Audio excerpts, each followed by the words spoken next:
Hello beautiful star family and welcome to my channel. This is my Halloween edition video where we're going to talk about some questions on esoteric spiritual topics that you sent me under my community post. I'm very excited to film this, and by no means do I think I am the most educated on these topics. I'm just going to share my intuitive intel. If this is knowledge I have acquired from books or other teachers, I will share them and mention.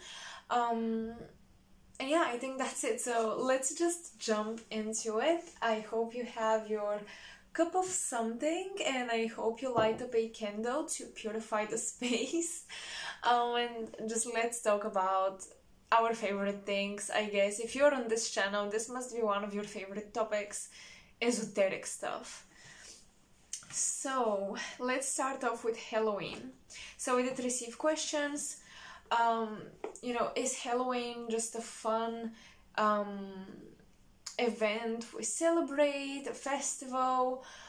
And why is the veil so thin during this time? And I feel that these two questions are kind of one and the same. The answer can answer both. So if you research about Halloween, you would find out that this is a Celtic festival. I believe it was called Samhain, but I might mispronounce it. And basically the Celts or the Druids celebrated their upcoming new year, which was the 1st of November, and the 31st of October was the day where the dead souls would come on Earth, because they were celebrating winter coming and this cycle of death coming on Earth in general. And that's why they felt that the spirits of those who have passed on are also coming on Earth. So they would wear costumes and they would wear masks to,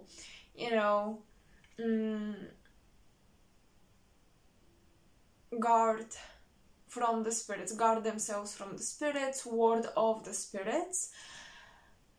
That is the official explanation that you would find.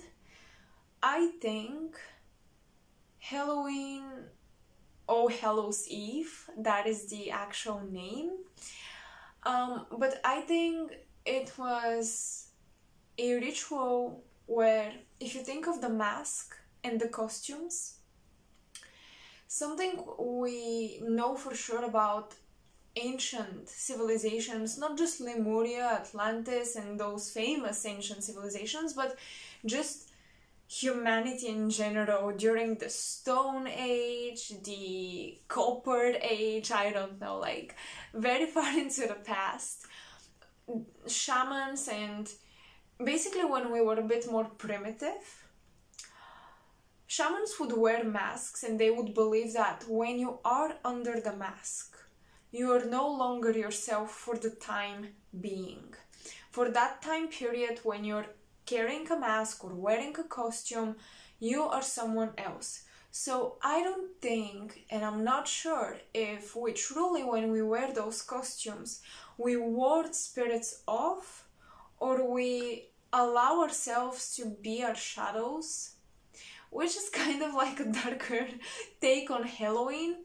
But yeah, because for the longest time, since I'm studying arts, for the longest time, pictograms, art, the imagery or the object created by us, we associate a lot of meaning to it. So statues would represent people, and if you break the statue or do something to it,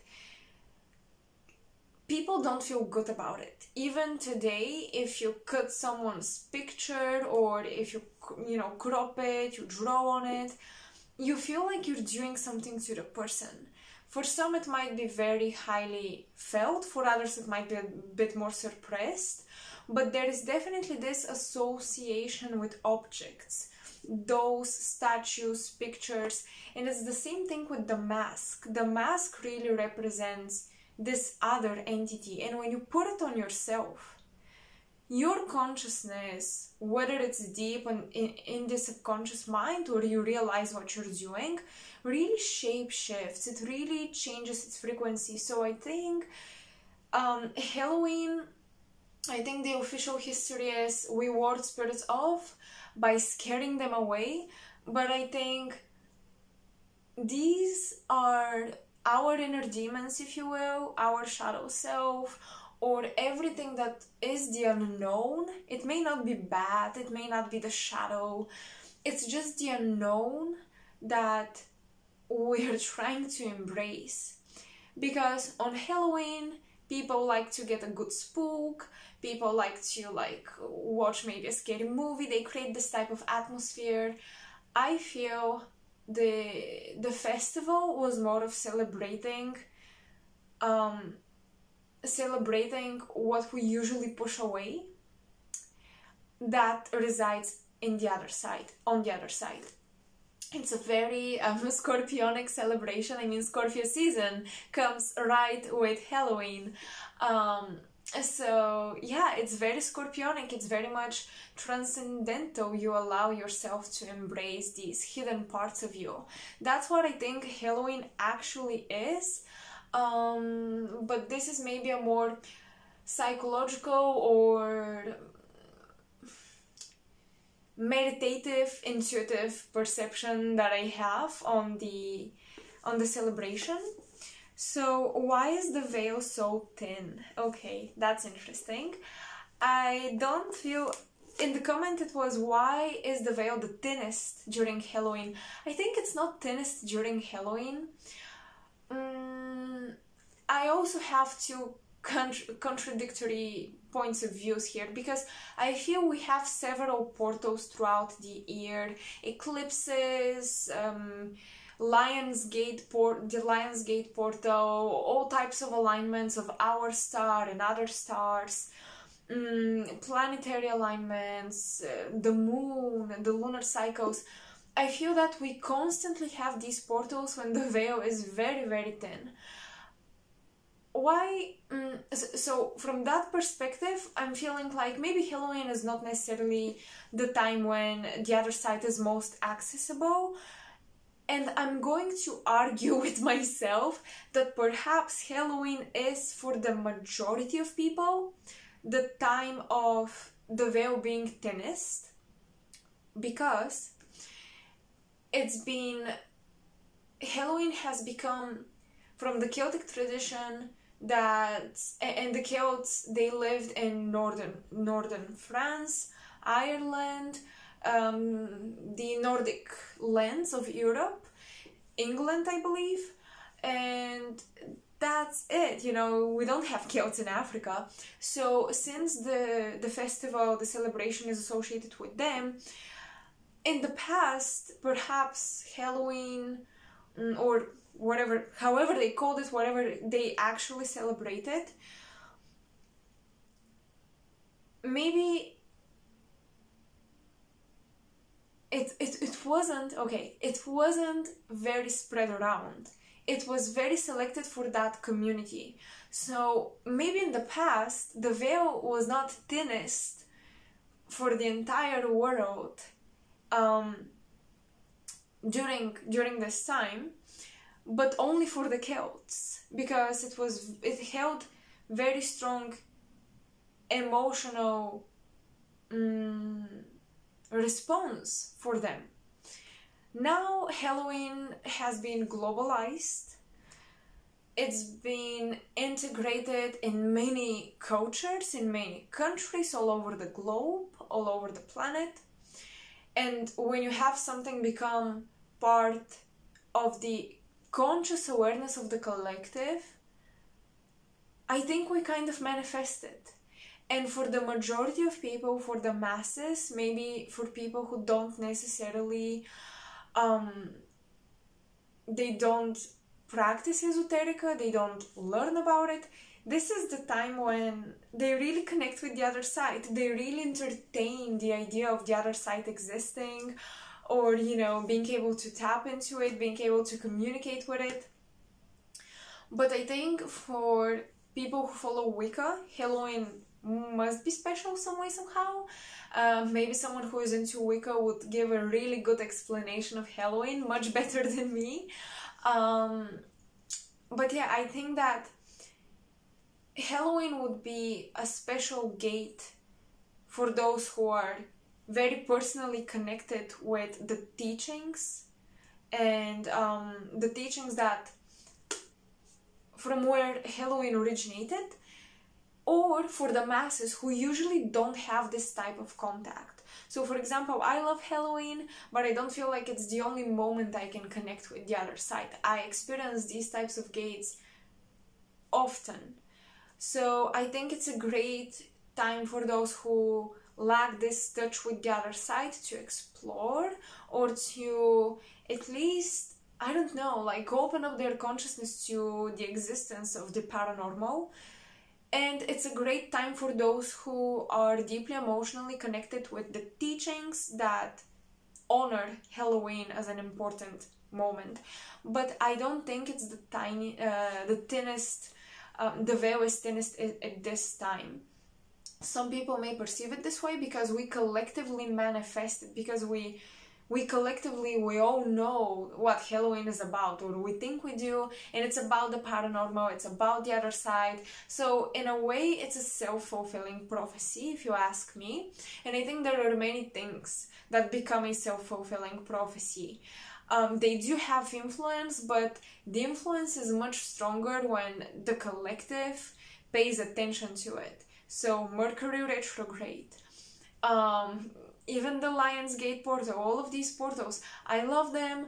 I definitely feel energy coming through during those times, but I think we collectively also contribute to, let's say, make the portal even broader, allow even more of its influence to come over us. So that's my take on why the veil is thinnest. What else? So the Celts and the Druids, I don't have much on them. Usually information would come up if I do Akashic readings for clients. I would get some intuitive intel on the Druids or certain practices that they did. One thing I intuitively have perceived is that the Druids are mostly dualistic because they honor nature.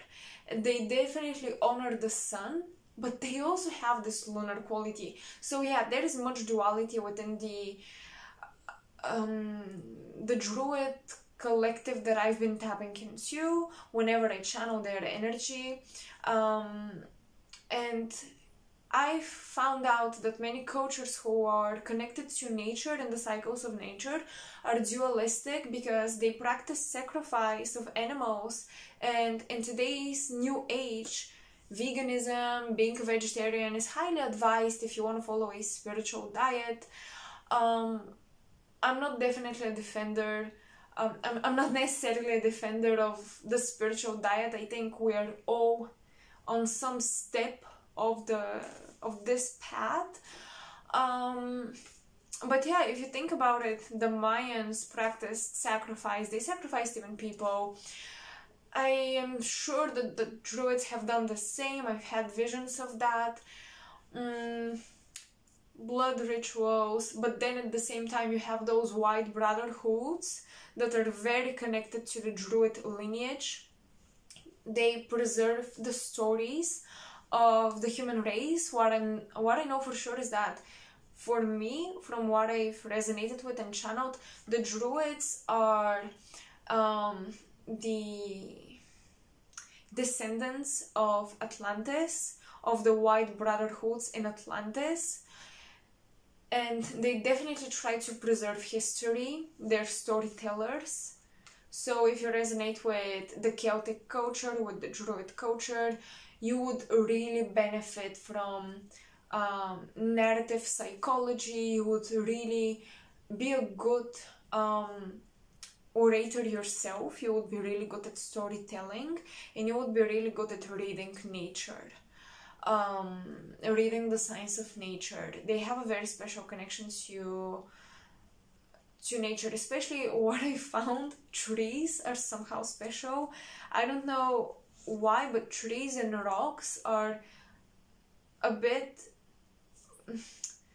you know, when we say nature, there is a very broad idea of what this is, but I feel like trees and rocks, that's just my personal channeling, are a very precise, let's say, natural guides for the Druid people.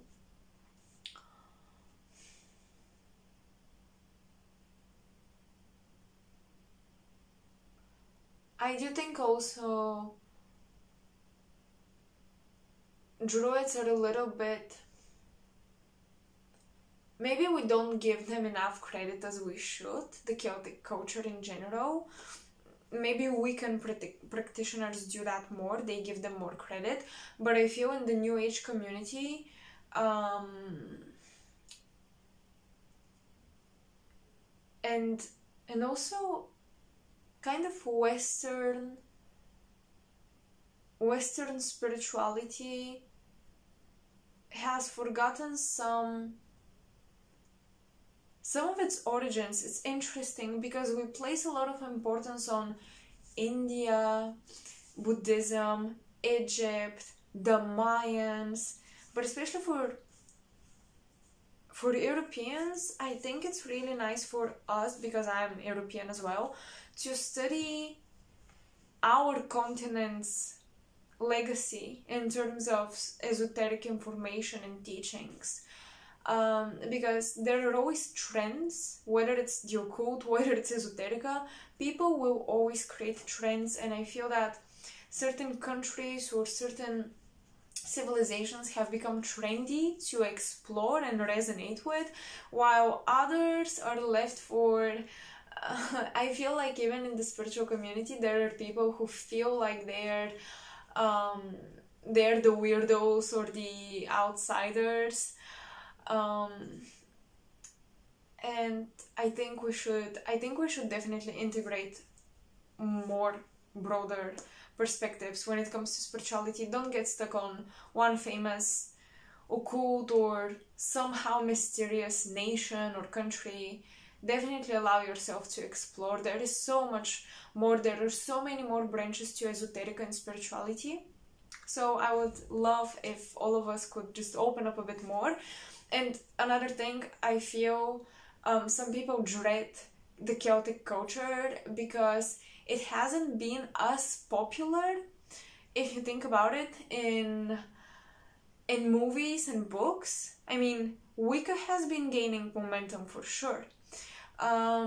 Most recent movies about Thor and all that, okay, but still I've heard people who have studied Celtic culture and Celtic mythology say that these movies that represent apparently Celtic mythology have a lot of misinterpretations of names and connections.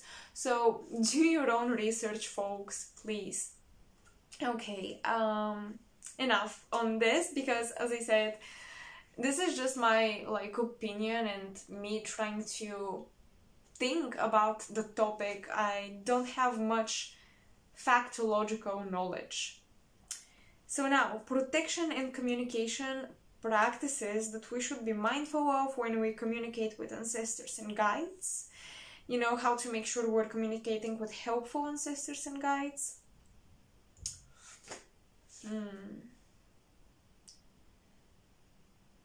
I think, especially for ancestors, I think you should first get to know your family, maybe by photo albums, maybe by asking your grandparents if you have this opportunity, or parents, learn about where you come from. And if you are, for example, adopted, you don't have direct contact with your true lineage, then you should, you know, go straight into meditation or a spiritual practice that can allow you to have this connection and this direct contact. But yeah, I definitely think you should first talk to your parents, grandparents, get to know your ancestors as much as you can. Study their behavior as much as you can. You can learn a lot about your ancestors also based on what you see take place in your family, the family behaviors and dynamics and all that. because you want to connect with ancestors that resonate with you, that are on your frequency, that meet your values one way or another. Because, for example, me and my grandma, we have very different viewpoints, and if I were to work with her, if she was on the other side, I don't know, I don't think we would want the same things for me, okay? So, yeah, if it was up to her, I was gonna be married by now, but nah. So, you see what I mean? You want to make sure that the ancestors you're communicating with or contacting, they truly will listen to you. So, it will take time, it will take perhaps many contacts until you understand where does this ancestor come from, their beliefs, their values. But yeah, I would suggest also that parents and grandparents, like closer in time frame relatives, are better to communicate with, to connect with, someone that you knew. And that's how you start, but I think it's a journey, and I think it's different for everyone. It's very hard to give you specific practices that you can do for communication, or to protect yourself. To protect yourself, as I said, get to know your ancestry as much as you can before you dive into contact. Also,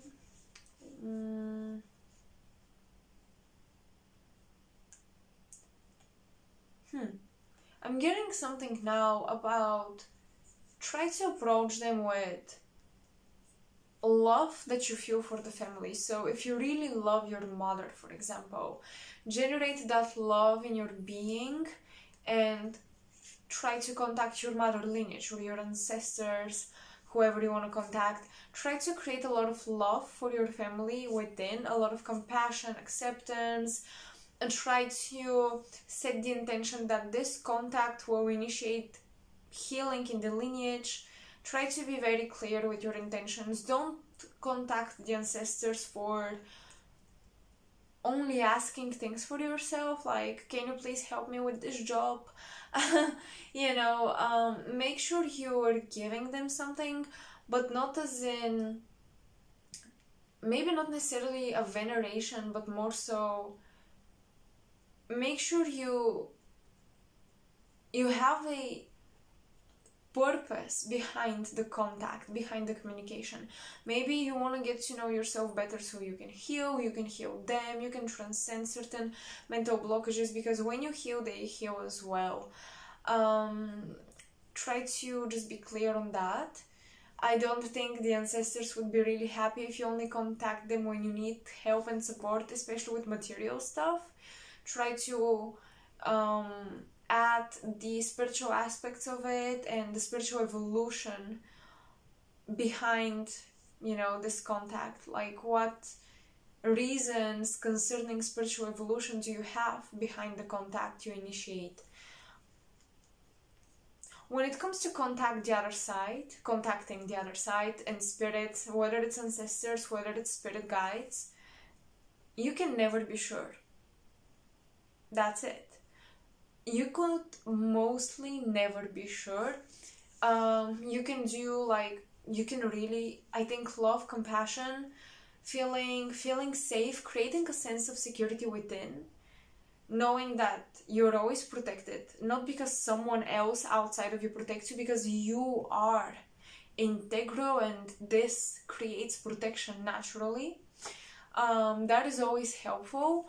But I think that discernment around how you can protect yourself comes with practice.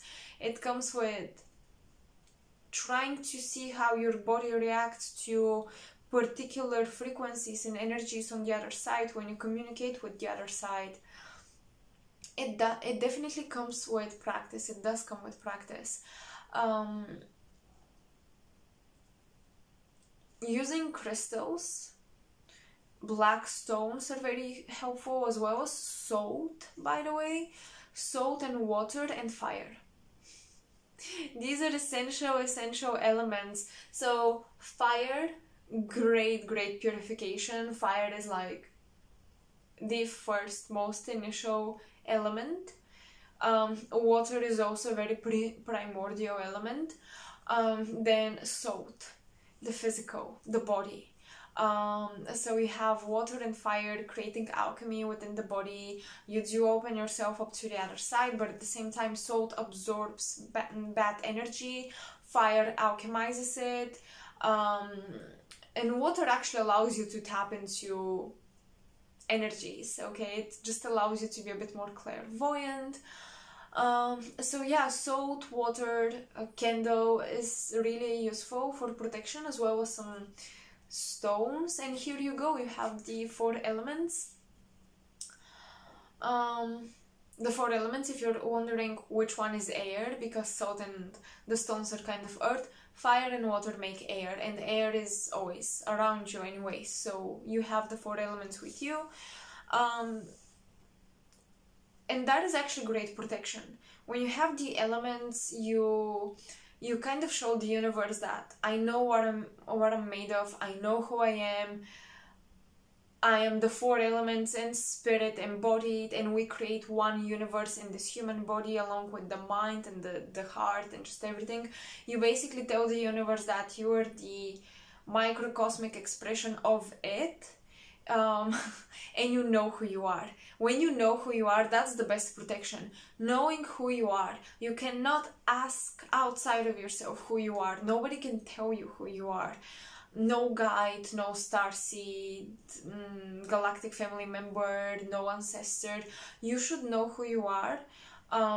Maybe not consciously, but you always do. So at least show that deep in your core, you know who you are.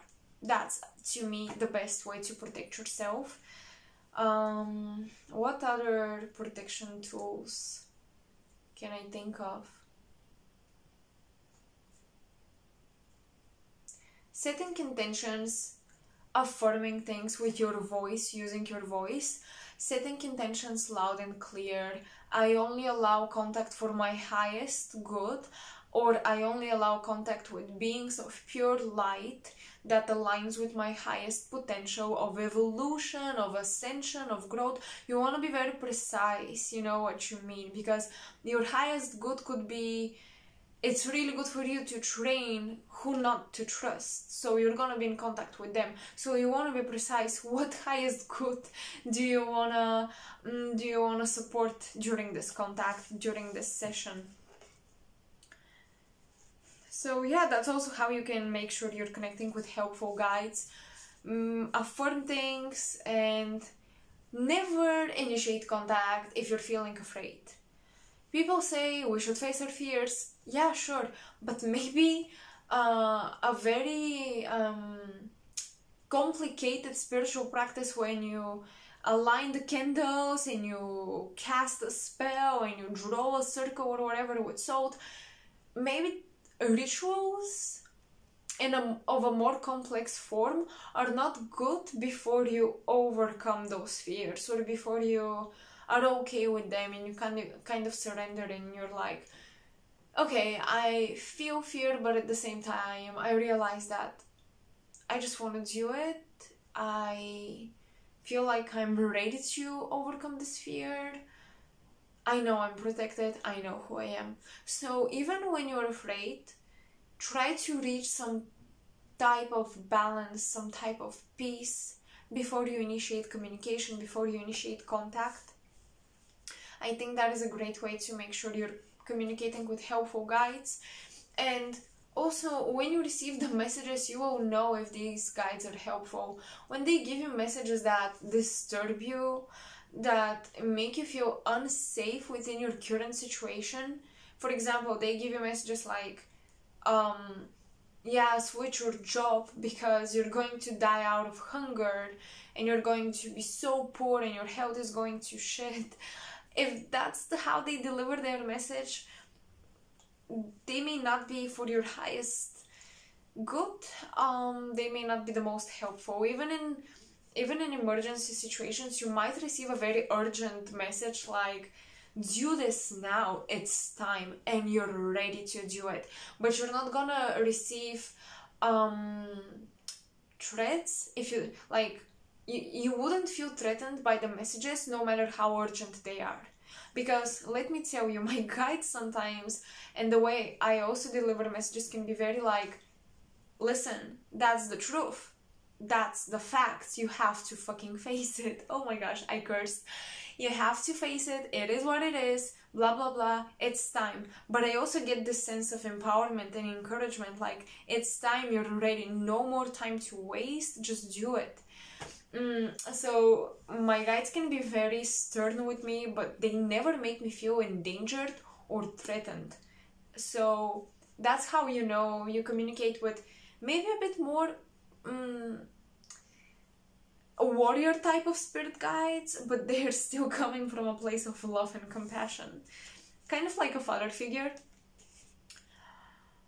Ooh, okay. Ooh, when we were talking about Halloween, I missed on Halloween rituals we must avoid. Let me get started on it. Hold on. Let me sip on my tea before I spill it. So, I think on Halloween, now some people might say, no, no restrictions, you can do whatever you want, free will, it doesn't matter, it's not a real event anyways, and it kind of it isn't. We made up Halloween. We made it out of something that, you know, as I explained, I don't think that what we practice today corresponds to the original intention behind Halloween anyways. But I don't think, and I don't suggest, Ouija boards trying to, through any divination tool, whether it's tarot cards, crystals, candles, whatever it is, don't cast evocation spells, don't evoke spirits, don't open portals, don't sign up contracts, don't set new intentions for manifestation. Remember, this is the day we celebrate death coming.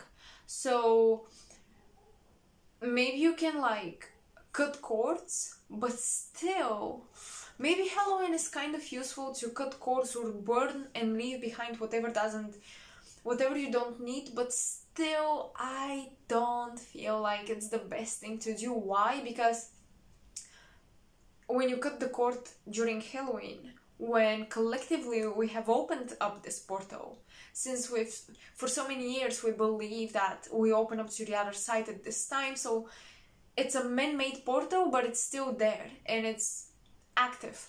So if you cut cords, what I envision now, what my guides are giving me is, if you cut it at such times where people are like, spirits are coming from the other side, we're inviting them, or they're welcome, the veil is thin, the cord, wherever it was attached, leaves up a hole or like a vortex in your energy field.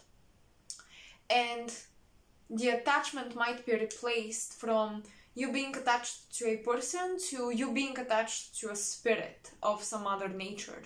So I don't think Halloween is good for evoking spirits, whatever it is, angels, whatever it is, just don't do it if you're not sure what you're doing, if you're not super confident in your rulership over the elementals, your body, mind and soul.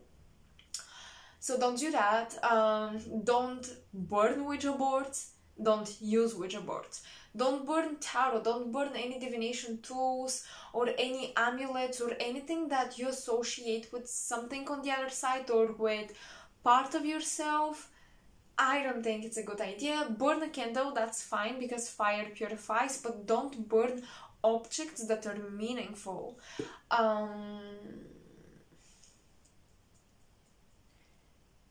Maybe don't ask for communication with your guides even, or don't ask for a new guide. Why I'm saying this? Because I have had moments, not during Halloween, where I am like, I'm ready to encounter a new spirit guide. I did, and nothing bad happened, but I just don't feel like Halloween is good for this if you're thinking about it. Don't create love spells, okay? Don't manifest relationships. don't just practice law of attraction in general on Halloween, because I feel like everything you do spiritually might align you with the equivalent of it on the other side, or a spirit that resonates with the same situation on the other side. So you might create attachments to spirits on the other side and weaken your energy field. Maybe reading into your past lives would be great at this time. I think that might be possible, because when the veil is thin, you might be able to encounter in the astral light or the astral plane. I call it an astral light. You might be able to encounter past imprints of yourself visiting your past lives, personalities, egos, personas, whatever.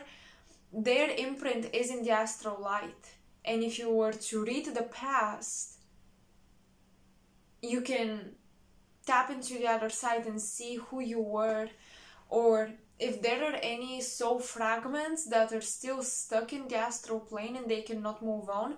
But still, I feel like that's somehow advanced, so please don't do it if you don't feel like you understand what this is all about, like you understand what you're doing exactly, how to open it, how to close it, because whenever you go into the astral plane to channel or whatever, you open a portal, then you close the portal. So yeah, if you don't know what you're doing, it's the worst time to do it on Halloween, in my opinion. Even like Kundalini yoga.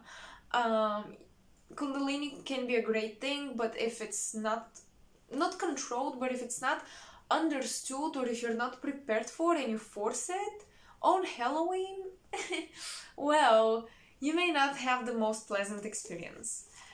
And I know I talk sarcastically and I sound like a little demon myself. But I just want to make sure that you guys don't tap into things you may not be ready for. I surely hold back from a lot of things I'm curious about, but I'm like, nope, I'm not ready for this. And even if I were to force myself, I don't understand the topic if I was to dive into it, or I wouldn't understand my experience until I reach that level of consciousness where I do. So even if you try to do something, it's most likely you would be confused. You did something energetically, but you don't know what. So I like this question, how to touch people's hearts to help ascend them. Oh my gosh, okay, that's tough when we deal with our ego, and me included. I definitely still struggle with this, but hold compassion even when you're most inclined to judge a person. Oh my gosh, it's tough. At least for me, I don't have these lovely placements of Pisces, or maybe Cancer, or maybe even Taurus, like these Venusian placements that can make me very lovely and stuff. I am kind of judgy sometimes, and I work through it. I think I've reached quite a good balance with this. But holding compassion when you judge someone, when you're most called to judge them, when they feel most separate, most further away from you, like, oh my gosh, this person is the absolute total opposite, they're so far away from what I resonate with and what my values are. Hold compassion. Can you do that? That is very tough for some people. Maybe for some it's easy. But yeah, hold compassion for them. Just viewing people through the prism of compassion and love and acceptance, and trusting that they will do better sometimes. I'm sure of it. Like, convince yourself. You manifest in their benefit, or you manifest in the benefit of their evolution and growth and ascension. Because our perception of people can manifest their behavior. Because if we create our reality, and in accordance to metaphysics, quantum particles change and shift and appear or disappear, whether there is an observer or not. So I think that when the universe observes us lovingly, we grow and evolve. And if you trust that the universe is a loving entity, I think you trust your observer is a loving observer, and they manifest the best version of you. And it's more likely, that's why when you have faith that the universe is at its core good, or love, or with pure intentions, and always thinks about evolution and not digression or involution, when you think of the universe this way, you manifest your observer, and the observer manifests you. You manifest the intention of the creator, and thus the creator manifests you. And it's a mutual thing, a constant exchange. That's how metaphysics work. They work simultaneously. All observers are important. So yeah, when you think about someone, when you observe them, when they go against your beliefs, hold compassion for them. Not because you want them to succumb to your beliefs, because your beliefs are not the best. They're definitely not the best. But just know that, trust that this person is in alignment with the highest good for them and for the purpose of growth and evolution.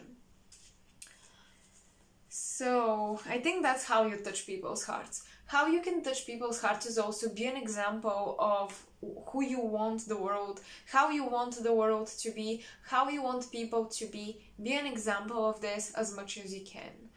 That's how you touch people's hearts. Make them feel like they're not alone. Show people that you share the happiness, you share the same happy moments. For example, everyone is happy when they're loved and when they have someone to love. Show them that you're connected.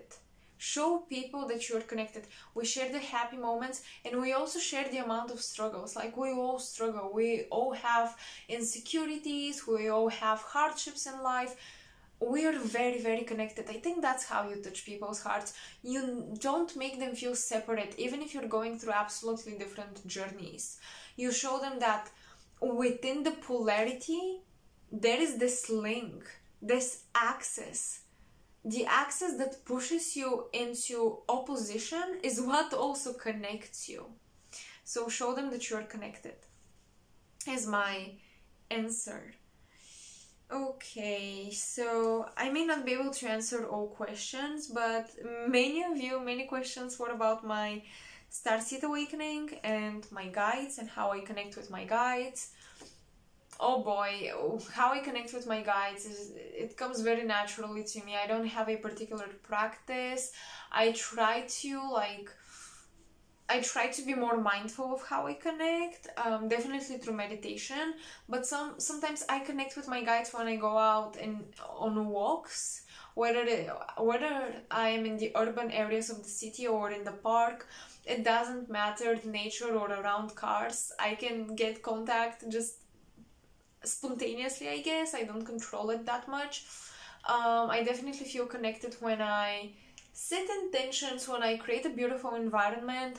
I am a very visually driven person, so when I'm surrounded by beauty or by little things that remind me of my spirit, my tarot decks, my crystals, it sounds maybe a bit materialistic, but beauty and art and certain aesthetics, they may not be necessarily beautiful, but certain aesthetic or atmosphere just allows me to tune in.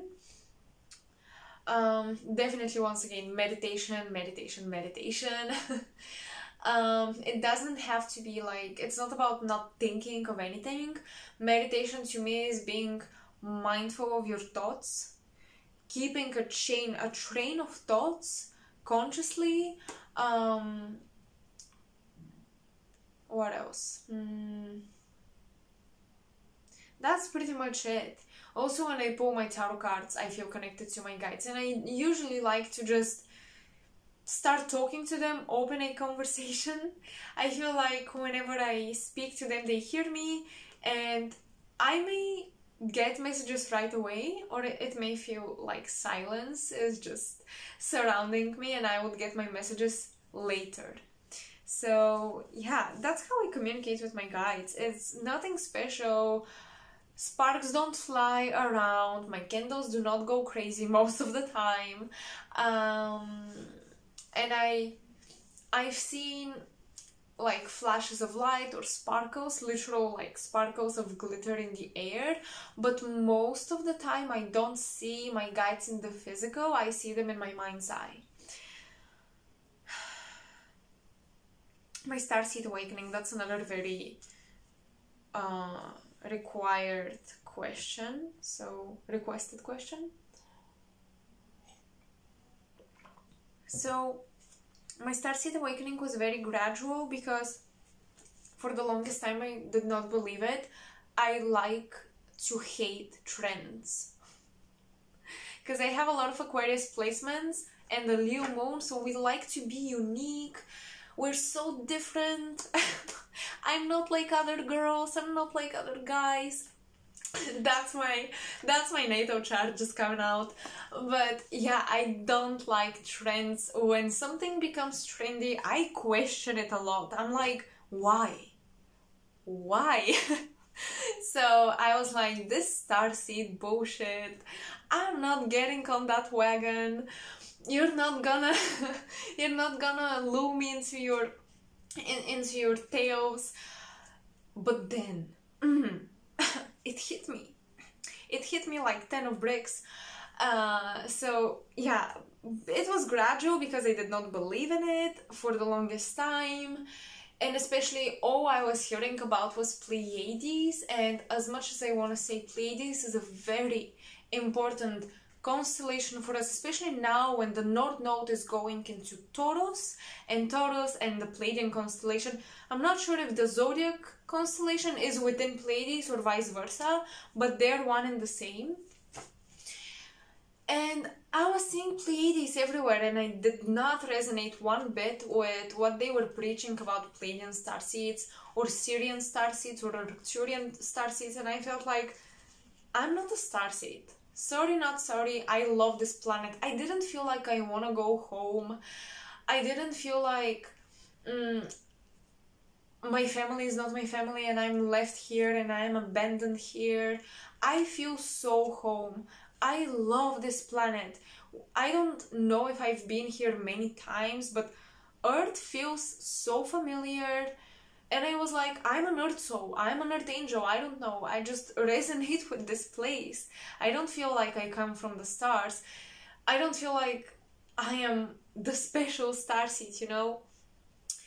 But then the Lyran origin came into my awareness, Vega came into my awareness, and the things that were explained about Vega and starseeds, what channelers could get about them.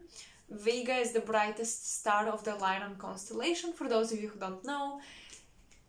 Very specific synchronicities aligned with me, like intuitive dancing, intuitive vowel, like playing with your voice, playing with your throat chakra with vowels, intuitive body movement, as I said, specific interests that are very specific for vegan starseeds, not even necessarily. With Lyra, I started to resonate much later. My first initial awakening was to the brightest star Vega, which, no wonder I felt so connected to Earth. Vega was the previous pole star. Now it's Polaris, but in the past it was Vega or Vega. I like to call her Vega. So yeah, I connected with Vega and it was love from first sight. And slowly, bit by bit, I realized, okay, Vega is in the Lyran constellation. I want to connect with the Lyrans more. So I opened up myself to this contact. I was requesting it pretty much. I was like, okay, I'm embracing this information. I'm open to receive it. Can I get some more signs? Can I get some more clarity? I don't want to rely on YouTube videos that tell me which starseed is what and how they act and how they feel. So this is when my personal communication and synchronicity started to pile up. And yeah, I mean, should I mention that I love cats? I have a cat. He's not here now, but I love cats. Although Lyrans are not just the feline genetic. And yeah, that's how I connected basically. But Vega is definitely the origin, the initial, let's say, initiation into my cosmic awakening and into me taking my soul on a cosmic scale.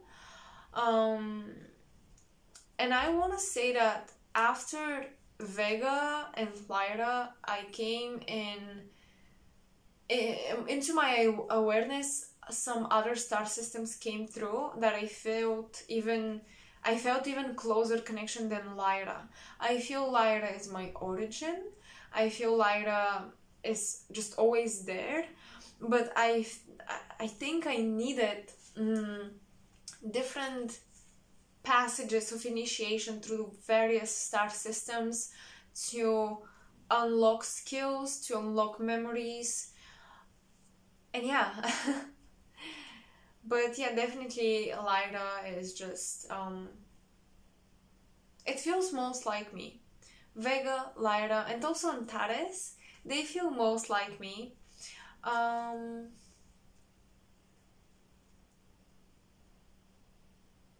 I haven't seen ships. I don't feel I've been abducted, so I don't have these special interesting ET stories, but I've encountered beings in my meditation practices, and then those beings have been confirmed by other channelers or people who would bring forth information about certain aliens apparently, and I would be like, I saw that. What? With the same name from the same place? What? And yeah, that's how some things are confirmed for me. And for the longest time I would doubt every message or experience I have. I'm like, I came up with this, it was my imagination. But then when my reality confirmed it many times, now I trust my intuition a bit more unconditionally than usual. And still I like to check in a couple of times with my experiences.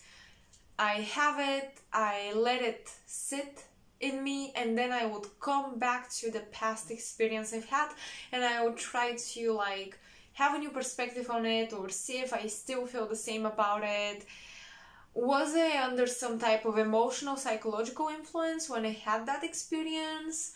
Because that's another thing you would often see. I think depression, the dark night of the soul, opens us up to the other side because it's Piscean, Scorpio energy, 8th, 12th house, so that is normal. But at the same time, I like to question if my brain is playing tricks on me, because just as you have to trust your intuition, you also have to question what the brain is capable of conjuring up. So yeah, I think this takes a lot of time, and without practice and without a lot of self-observation, a lot of self-awareness, it's gonna be hard for you to decide when you're having an intuitive intel, an intuitive download, and when you are under emotional influence, or when it's both, okay? So it just takes a lot of self-awareness. So when you're on this journey, you have to commit to contemplating your inner world like nobody's business.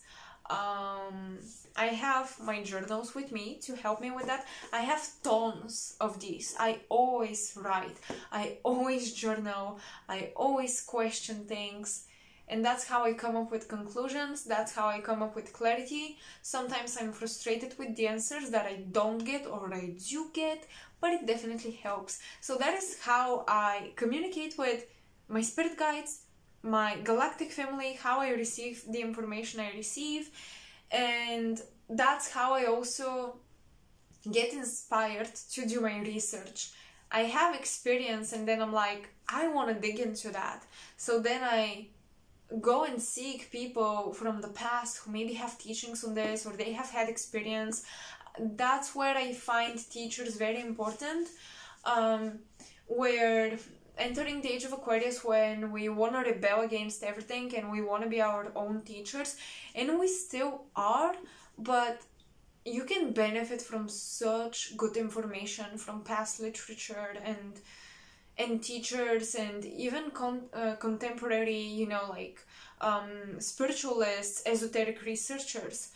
Just make sure you first have the spark inside of you.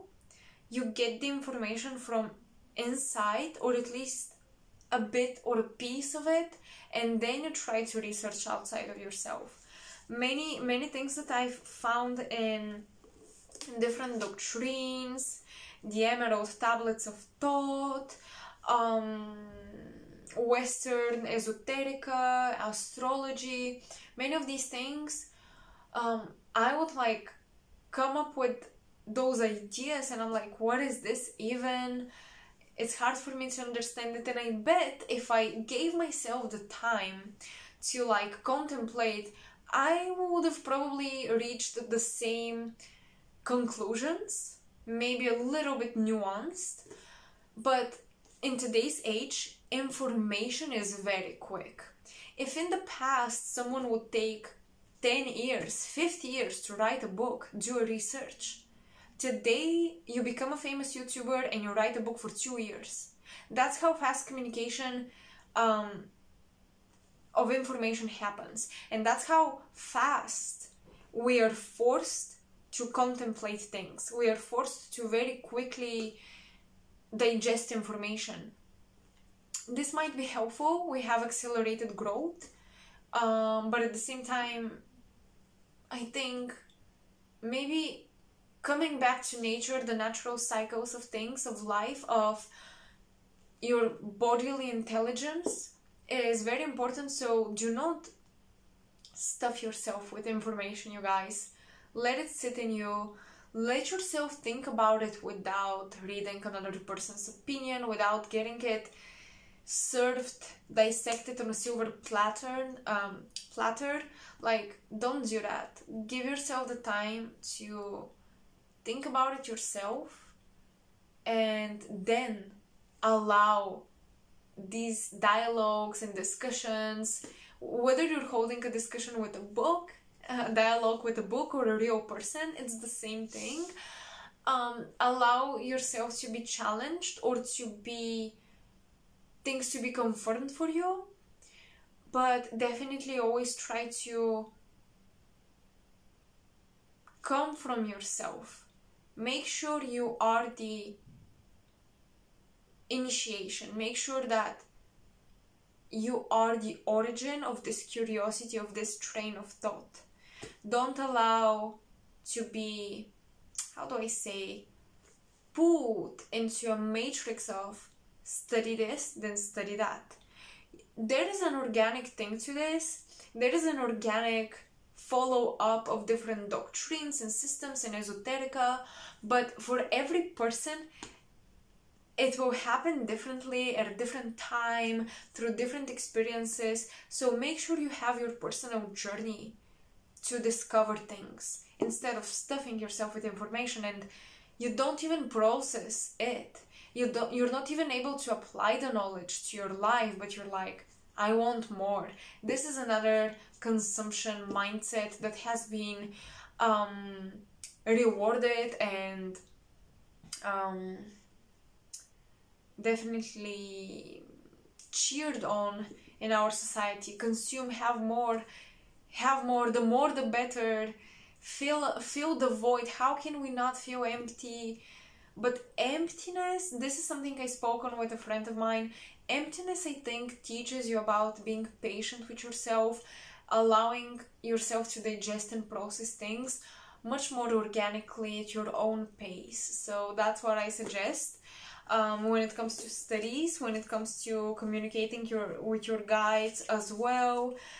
Don't force contact. I mean, yeah, go in meditation, but don't be like, oh my gosh, I'm meditating for 2 weeks and I don't receive any contact from my guides, don't approach it this way. Just really allow your body and your spirit to work together and to take you to the right places at the right time. So yeah, that's my that's how I'm going to conclude this Halloween video, this spirituality episode. I hope you enjoyed it. Let me know. I really like this format. I really enjoy talking to you guys like that, talking on these topics, having discussions, because I have so much that I want to talk about, and I think it comes up in my readings, but this is definitely different, and it challenges me to actually structure and formulate in a better way what I mean. So I feel like I gain clarity when I try to share my ideas with you. So I'm very, very grateful that you are there listening, if you're still listening, because yeah, it helps me as well.